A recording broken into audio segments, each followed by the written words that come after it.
So we have a pitched roof here with a closed board, and this sits around a crown board. Just take that off for you.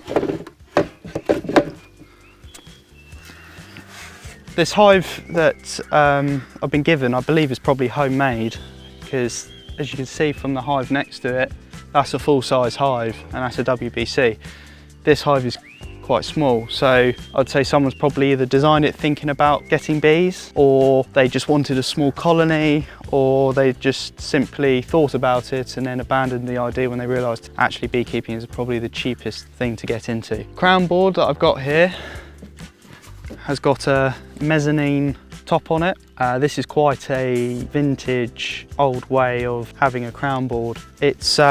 It's quite good because it lets the bees breathe throughout the winter, but also stops the bees from coming out if you just take the lid off to check how they're doing. Now, you're probably thinking that, does it have frames if you've seen our previous videos? Well, if I show you what a frame looks like for a national hive, this is a normal frame. On this frame I've installed a wax foundation with wire in it, so it's called a wired foundation. This is so when we spin the frames, if they get full of honey, that the comb doesn't tear out of the frame and smash up on the inside of the spinner. And also it gives some structural integrity to when the bees have filled it with brood.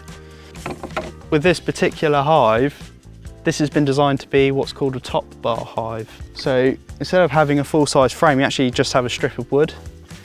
And on this strip of wood, you have a piece of wax.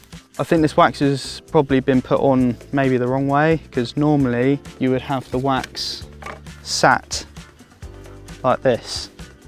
So the bees have a guide to build it to. With the top bars, normally the bees would build the comb in this kind of shape. So it's more of a natural way of beekeeping, because you don't have the frames, you just rely on the bees to build the wax.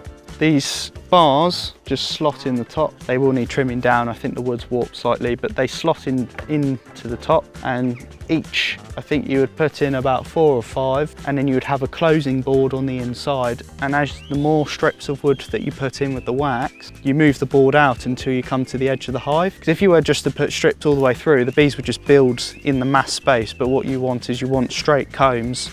So then when you pull the pieces of wood out, that it doesn't just smash the comb up and leak honey everywhere. With this hive, what's quite a nice feature is whoever had made it had installed some inspection windows. So you've got one there, and you've also got one just here. So during the winter, it's quite nice to have them because you get to see the bees alive without actually having to open the hive. It's probably quite good to see as well when they're making the combs, because you get to gauge if you need to put another piece of wood in. So that's quite a good feature on that as well. So today with me, I've got some raw linseed oil. You can use boiled linseed oil, it depends on whatever you really prefer. But this is quite good at restoring and preserving the wood.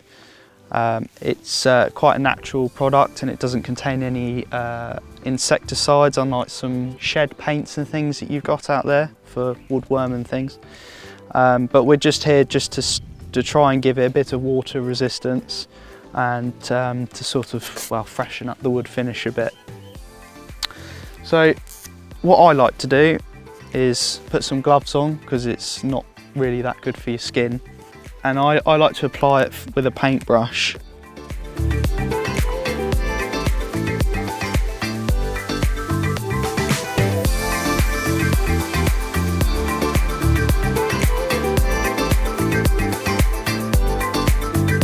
So as you can see, I've painted the whole hive in linseed oil. It looks quite wet still, but this will soak in overnight. The wood is quite dry, so once that's soaked in, it'll give it a waterproof layer and a bit extra for the elements. So the next video that you'll see will be installing some bees into the hive. That'll probably be around March, April time, when it's a bit warmer, and we'll show you how we can install the bees there. I hope you enjoyed this video and we'll see you on the next one.